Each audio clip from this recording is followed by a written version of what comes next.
Ada nggak Mang Wali cara mensiasati agar dahan bisa tumbuh, tetapi kita sambil bisa meneruskan? Nah, ada beberapa pohon dengan cara membaca informasi ya.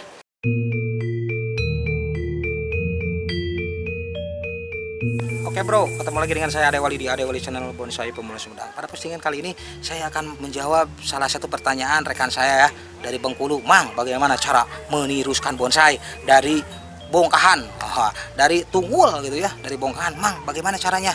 Nah, saya akan memperlihatkan ya. Nah, ini di hadapan saya ini adalah pohon bungur, atau ada yang mengatakan ini sakuranya Indonesia katanya ya.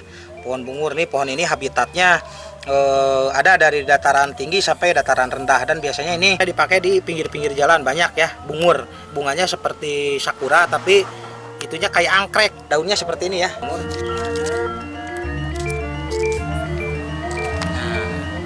Pokoknya seperti ini. Yang akan saya bahas pada postingan kali ini bukan tentang reviewnya ya, tapi bagaimana cara meniruskan bongkahan atau bahan bonsai.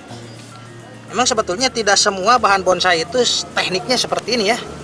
Tidak semua, tapi hampir semua. Hanya beberapa harus hati-hati aja caranya. Ya, contoh ini ya. Ini adalah pohon bungur. Maaf ya, kemarin saya motongnya itu nggak di hadapan rekan-rekan ya. Tapi ini sebetulnya ini bekas potongan ya. Cuman prinsipnya seperti ini. Ketika kita mendapat sebuah dongkelan atau bahan bonsai, kita tanam dulu nih. Tanam dulu, nggak sama ya. Prinsipnya nggak sama. Kalau misalkan jenis-jenis beringin, jangan terlalu pendek seperti ini dulu. Itu sangat beresiko ya. Tetapi kalau jenis-jenis ulmus, jenis-jenis bungur seperti ini bisa langsung pendek. Bisa langsung pendek. Ketika keluar tunas, biarkan aja, gedein aja. Gedein, setelah gede langsung potong. Potong miring seperti ini. Nah, untuk pohon-pohon yang sebesar ini jangan dulu ngebuang yang lain. Tetapi kalau dikira akar udah kuat, biasanya setahun 2 tahun udah kuat. Nah, ini wajib dibuang nih. Kalau ada dahan seperti ini, jangan kita berpikir untuk buat dahan dulu biar rindang, jangan. Kalau seperti itu penirusannya gak akan dapat. Itu adalah kesalahan-kesalahan para pemula ketika mau penirusan itu membuat dahan seperti ini ya. Dahan ini digedein, misalkan ingin cepat ada dahannya, ini digedein, ini nggak bisa. Ini penirusannya gak akan dapat. Tetap aja kita harus membuang ini. Biarkan aja satu aja yang diambil. Kita bikin dulu badan ya. Kita bikin dulu penirusan dulu. Nah, itu adalah tekniknya. Jadi yang pertama tekniknya untuk pohon beringin ya, kecuali pikus nih. Pikus yang gede nggak bisa. Nanti akan perlihatkan pikus saya ya. Kalau pikus seperti apa gitu. Nah, kalau untuk sakura atau bungur seperti ini bisa langsung dipotong. Tapi tetap aja harus kuat dulu akar. Kita baru arahkan satu dahan aja, biarkan aja gede. Yang lainnya wajib dibuang. Karena kalau tidak dibuang, penirusannya sampai kapanpun nggak akan dapat. Biasanya dia itu malah jadi gepeng gitu ya, malah jadi gak bulat pohonnya. Jadi tetap aja satu, biarin aja. Nah, itu yang namanya bonsai itu emang kesabarannya itu di sana. Kalau misalkan kita ini gedein, ini lama ya nirusnya gitu. Nah, seperti itu. Karena si nutrisi itu dari akar manapun dia akan terfokus pada satu center arah ini, dan nantinya akan nirus gitu. Terus yang kedua, kalau misalkan mau geserin kan ini udah ada kambium nih, buang daun seperti ini. Saya kan dibuang nih. Nah, kalau misalkan udah tumbuh di sini, udah subur, ini potong ya. Yang dulu ini geser ke sini. Biasanya kambium nutup ke sini. Nah, ini udah mulai nutup. Nah, diusahakan setelah terubus di sini, tunas yang suburnya udah di sini, baru kita gedein terus. Jangan diganggu. Tetap yang pinggir-pinggir jangan dipakai ya. Yang satu aja di sini. Nah, udah nirus dipotong langsung. Pembuatan dahan itu akan sangat cepat ya. Yang lama itu nih bikin badan ya, supaya ini lebih nirus. Ya, kita akan lihat tekniknya nggak sama ya. Kita akan lihat seperti apa teknik di pikus. Nah, oke bro, ini adalah pikus saya. Ini pikus hamplas nih punya saya. Kebetulan lagi berbuah, kemarin lebat banget nih. Wah, jatuh nih buahnya. Ini saya nggak bisa dimakan ya. Nah, ini pikus hamplas. Beda lagi ya kalau pikus hamplas. Jadi kalau kita mau motong, tetap ada harus nyisain dahan. Nah, ini seperti ini. Jadi tetap aja kita motong pendek itu wajib nyisain dahan. Awas, para pemula jangan sampai motong pikus ini nggak nyisain dahannya. Ini bisa mati jaringan nih. Bisa mati jaringan kalau nggak nyisain dahan seperti ini.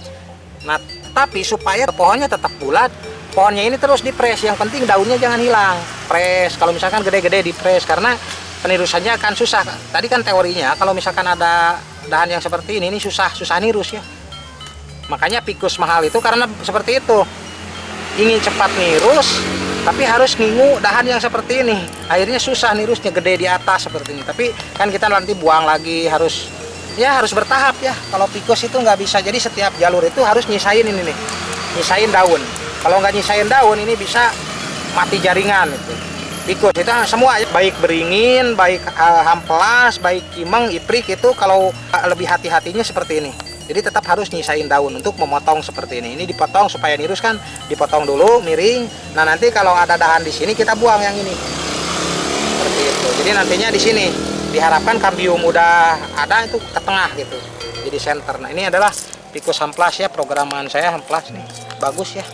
Kakinya udah full. Nah, ini adalah teknik penirusan. Bedanya dengan bungur atau dengan pohon sakura ya. Kalau sakura itu bisa langsung, sakura, anting putri itu bisa langsung ya. Kalau Ficus, jenis Ficus itu hamplas, beringin itu harus ada, kalau ketika motong pendek itu harus ditahan sama ini. Sisir sama, harus ada penahan. Terus kemuning sama, harus ada penahan, nggak bisa langsung dibuang daun. Kalau misalkan anting putri, terus bungur itu, sakura itu bisa langsung dipotong, nggak mati jaringan. Kalau Ficus, sisir, kemuning itu harus ditahan ya. Kalau memotong seperti ini nggak boleh, ini nggak ada daunnya, ini bakal mati jaringan. Nah seperti itu ya. Ya oke bro, ngopi dulu bro, ngopi. Mantap. Nah ini nih di hadapan saya itu ada ini nih, ada programan anting putri saya, lumayan lama nih untuk mendapatkan bentuk seperti ini. Nah tadi kan dipotong. Kalau anting putri itu gimana ya, bandel lah anting putri itu. Ada nggak Mang Wali cara mensiasati agar dahan bisa tumbuh tetapi kita sambil bisa meneruskan? Nah ada beberapa pohon dengan cara membaca informasi ya. Maksudnya seperti ini, ketika trubus di atas nggak terlalu subur, ini kan Mang Wali cepat aja potong. Ini tadi kan kata Mang Wali itu harus dibuang ya di pinggir. Itu bukan karena Mang Wali hanya belum melakukan riset ya, percobaan.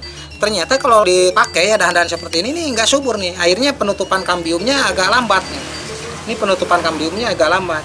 Jadi Mang Wali press lagi, biar aja ini di press. Nah ini mudah-mudahan yang di atas ini bisa tumbuh lagi dengan bagus dan kambiumnya cepat nutup. Nah ini adalah anting putri yang Mang Wali program ya. Ya ukuran pemula mah lumayan ya, daripada nggak ada gitu. Kalau ditanya mana Mang Wali bonsainya, ya udah tunggul gimana, masih berproses gitu ya. Nah ini yang dimaksud dengan cara penirusan. Dulu saya memotong, ini kan tinggi terus saya potong, ternyata ini bergeser, padahal dahan asalnya ke sana, ternyata bergeser. Terus dipotong lagi, ini ternyata ini yang ke depan lagi ya. Nah ini bekas potongan nih, di belakang ini ada, dulunya ke sini panjang, dipotong ternyata digeser, ini udah mulai ke depan ya seperti ini. Nah lumayan lah untuk program, jadi kita asik gitu sambil berproses itu seperti ke anak sendiri gitu, gimana ya, sangat sayang gitu gimana. Terus kita selalu membaca informasi dari sebuah pohon. Oke bro, mungkin seperti itu dulu ya informasi yang Mang Wali sampaikan seputar bagaimana cara meniruskan ya.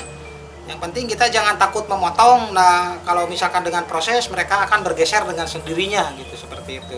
Asalkan tahu kapan harus memotong dan jenis mana aja yang boleh dipotong habis atau jenis mana saja yang harus menyisakan daun untuk supaya pohonnya tidak mati jaringan. Oke bro, mungkin seperti itu dulu ya. Saya Ade Wali di Ade Wali Channel Bonsai Sepuluh Sumedang. Selamat ngopi lur. Mantap.